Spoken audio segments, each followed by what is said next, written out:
shit, a fight that we never got a chance to talk about. Ryan Garcia beats Devin Haney by unanimous decision.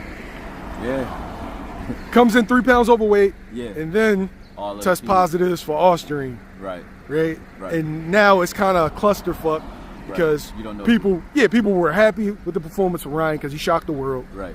And then now it's kind of tainted and they're going back and forth like you tested positive, oh, it doesn't really do anything, or no, I didn't. You know, it's a conspiracy, and just would you make it a whole saga? For me, the way I looked at that fight was like this, man. I don't care what he did, whether he was, testing positive or not. I think the difference was him not draining himself before the fight. But the reason I don't think that there was a big hoopla for me about the PEDs is because of the strategy of Haney. I don't think would have worked whether he tested positive or not. Ryan Garcia is a puncher with a great left hook. If that's what you know about him, you either come up with a plan to avoid, if you're good enough to avoid that all night, or you come up with a plan like Bernard did to Felix Trinidad and you smother it so you take his gun away. He didn't do either. You're following a guy around who hits harder than you, and trying to exchange.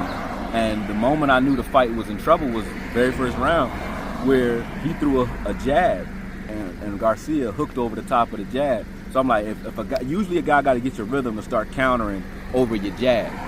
When a guy starts countering over your jab from the rip, it just lets you know his timing is on money right now. Now he don't got to figure it out.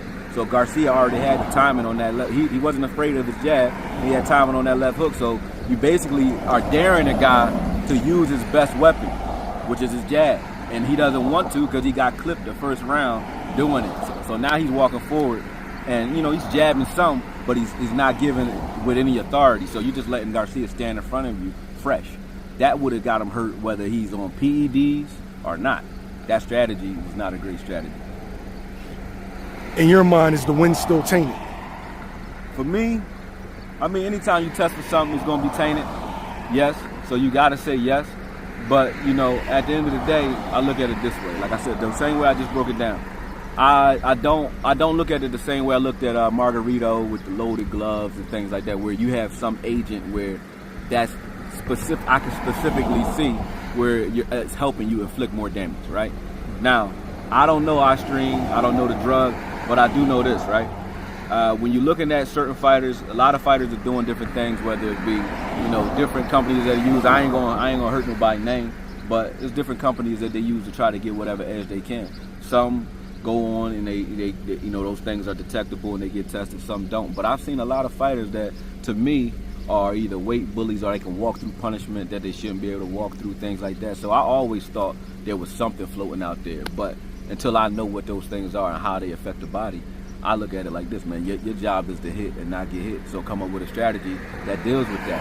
And but like I said, Ryan Garcia's size compared to the way he looked in the Gervonta fight was night and day. So I don't know if that's attributed to the fact that he didn't have the weight clause or if he was on PEDs. He was just a different person than the guy that showed up for the Gervonta fight. Why that is like you said, it's tainted and it's unknown. But I do know what I saw in front of me. Stylistically, I don't think it would have worked for Devin anyway. Stylistically, it was bad the way they approached that fight. They didn't have an answer. They had no answer for him to being able to move a little bit better and take away the jab. They had no answer for him taking away the jab because they didn't think that he could. And when he did the first round, there was nothing else to go with, other than trying to walk a guy down who's bigger and has better power than you. That's a bad plan. You don't follow a puncher. That's everybody. Boxers speak that. It's like the gospel. You know what I'm saying? So that's not nothing directed at them like it's, no hate, but you just don't do that. Just like a good big man beats good little man. You know what I'm saying? Those things just naturally are going to happen, and that's the same thing. Garcia is bigger than Haney is. You know what I mean? So if I know you can't hurt me and I'm going to walk through anything you throw, then that puts you in harm's way if you're trying to walk me down with no jab.